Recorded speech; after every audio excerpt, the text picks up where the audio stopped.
Hey guys, welcome back to my channel. I know it's been a minute. So yeah, I just graduated Sacramento State, and it took me 5 years. I did 3 years at JC at Las Positas Community College and 2 years at Sac State. And I just make this video for people that are maybe struggling or don't know if they could, how to graduate, or like if they could do it, because honestly, like, I struggled a lot. I never really thought I was like smart enough to get into college. Like, I just always struggled with grades in high school, and I just thought, yeah, school is not for me. But I'm so glad I met like awesome professors and had people help me along the way. So I just want to give these tips, so if you have trouble, this will make it easier. So tip number 1, seek counselors. Number 1 rule for me, because right when I went to Las Positas, I sought out a counselor, and they gave me what's called an ed plan. Make sure you get an ed plan, which is an educational planning, which basically lays out what classes you need to take each semester in order to transfer or to graduate.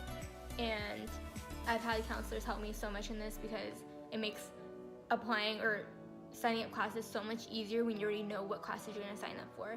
And make sure to double check with them, because they're always there to help. You know, maybe they'll be like, okay, wait, you signed up for biology and statistics in the same semester. Are you sure you don't want to move that this semester, move that class here because it's easier? You know, they can just help you out with everything.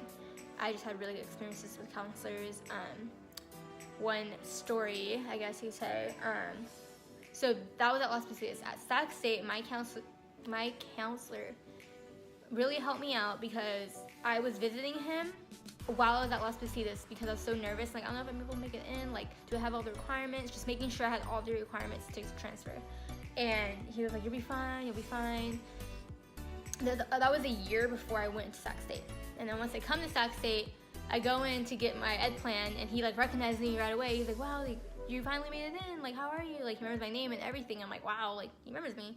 And so basically, his name was Dr. Wu, and I had a class I needed to take. It was a theory class, and this was like one of the core classes you need to take. You know, every semester you have like a hard class. Well, this was my hard class that I had signed up for this semester. And I was on the wait list, and I was like number 4, and he took 3, and I'm like, oh my God, like, no, like, I need to be in this class. And I talked to him. I was like, hey, is there any way I can get into this class? And he's like, no, the counseling department only allows 30 people in this class. And I was like, So I went to go talk to Dr. Wu, and I was like, hey, like, he didn't accept me in this class. Like, is there any other class I can be taking, or is there any way I can get in? And he was like, oh, he's like, no, you'll be okay, He can add one more person. I'll email him, you'll be okay. So I was just like, oh my God, like, thank God, because yeah, then next thing you know, my teacher emails me, he gives me the ad number, and I'm like, oh my God. Because I had this connection with him, because I came in a year early, like, because he recognized my face, he gave me the opportunity to like get into this class. You know, I had that advantage. Tip number 2. Oh yeah, tip number 2. So I guess people always ask me, like, how many semesters should I be taking a class, or I mean, how many units should I be taking a semester?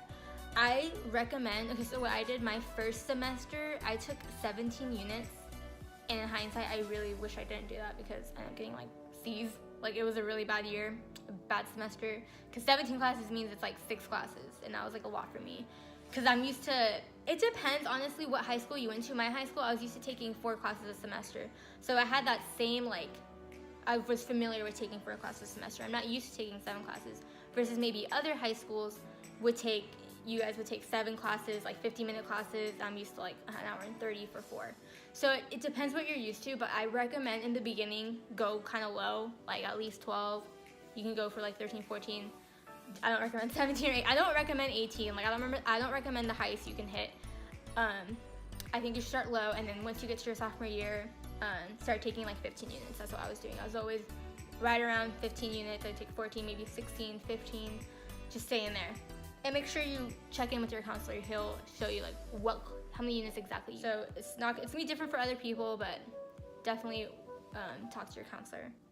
Tip number 3, go to your teacher's office hours. This helped me out so much, because I recommend, if you have a question, raise your hand. Like, that's good, because the teacher will get to know your face, know this person's, you know, asking questions. But I wasn't that person. I was actually kind of shy, and I don't like raising my hands and asking questions. So I would always go into their office hours, and because of that, they'd recognize me and they see that I'm trying. Like, I do care about my grade and I do need help. And how I feel like how this helped me overall is they see that they care. They put a name to your face. So when they see you and they maybe when it comes to grading and they remember that name, like, oh, she's the one that came in the office hours, she's the one that actually cared about her grade. I feel like this just helps you in the end, because if you have a teacher that doesn't typically round up, if they know your name, I just find this to be true like 99% of the time. Every like person that I went to their office hours, every teacher, I feel like I always got a little higher grade than anticipated. Like they always rounded me up. If I had a C+, they always give me a B-, or like they always like, because they want to help you. Literally, professors are there to help you. They want you to pass, and if they see you're putting in that effort, they're putting in the effort to help you. They're gonna pass you. They're gonna help you out. For example, I had literally a C going into my child development class, and I took this class for fun because it was my last semester. I already took all the units I needed to take. I took a dance class, a tennis class, and a child development class, like just to hit my 120 units, because my major didn't require that many units. So I was gotta take some fun classes. And I was getting a C in her class. I'm like, I'm a senior, like it's a freshman class, like there's so many freshmen there, and I'm like, I'm just taking this for fun, like I'm gonna learn about children, like what the heck. And she was like, okay, like, because I'm like, I have a C, like, is there any way I can get into the B range? And she's like, okay, get an A on your final paper and A on your final, and you should be good. And I'm like, okay. So the final paper comes up, and I literally, you have to look in your book for these certain concepts, like theories and concepts, and since I had the ebook, which she recommended, which I do not recommend, do not ever get an ebook, just don't do it. Doesn't work. But so I went on the search part to search up the keyword, and nothing would come up on it. And I'm like, are you freaking kidding me? So I typed up a shitty paper, like 3 pages of just, I don't even know. And when it came to turning in the paper, she's calling everyone's name up, and I'm like, yeah, can I talk to you after class? And then she's like, yeah. And I told her, I'm like, hey, like, I could not find these theories in my ebook. Like, I'll show you. And I showed her, and she's like, wow, like, I'm sorry, like, you had to go through this, like, I'll give you 2 extra days to do this for the inconvenience. I'm like, okay. And then she explained it to me, like where I could find these concepts, because she typed up a random ass word, and then the concepts will come up. I'm like, okay, how am I supposed to know this random word led to this theory? Like, but she wrote it out for me, so I knew where to find the information. Long story short, I redid my paper. I did my final. I honestly felt like I didn't do that hot in my final. I know I got like a B, but I knew, I was like, I don't think I got an A. But I'm like, hopefully I'm still in that B range. And yeah, so final grade comes out, and I end up getting a B. So that just goes to show, like, because she saw that I cared, and because I came in and told her, like, hey, like, this didn't work out. Yeah, when I showed her the paper, I'm like, hey, like, I'm sorry, like, this isn't a good paper. She's like, thank you so much for coming here and telling me this is a shit paper, because you didn't waste my time reading a shit paper. So I have to read that, and I'm like, you're welcome. Like, I know, like, she doesn't, teachers don't want to read shit papers anyway. So, like, she appreciated that I went up to her and said, like, don't waste your time on my paper. I need extra help. So that just goes to show that's just one example. I have a lot of different experiences, just like they always help me out. Tutors, I recommend tutors. Oh my God, I suck at math. I've always sucked at math. Like, I literally got D's, C minuses in high school. So going into college, I literally thought I would never graduate college because I couldn't pass my math classes. And I got a tutor my first semester. Because of him, he helped me out so much. I got a C minus, and I was so happy. Like, I passed. Like, I got a C minus. Like, you have no idea. And after that, I would get C's. And then my statistics class, I ended up getting a B. That's like an A to me. That's an A for me.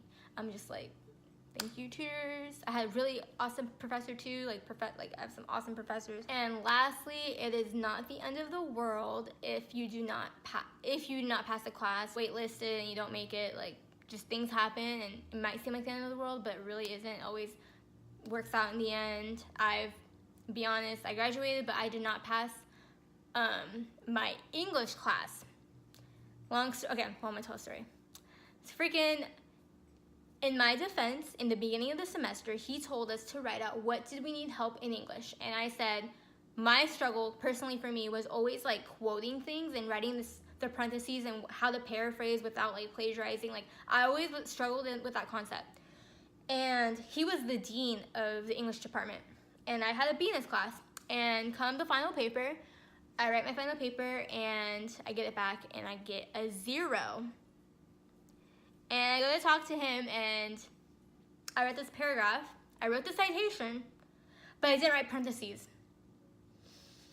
So according to him and according to everyone, that's plagiarizing. Okay, what the heck? Like, I literally told you in the beginning, I struggled with this. Like, can you cut me some slack? And no, he was like, no, I can't. We have a 0 policy tolerance with plagiarism. I'm just like, oh my God. So I literally failed the class. He brought me down to a freaking D.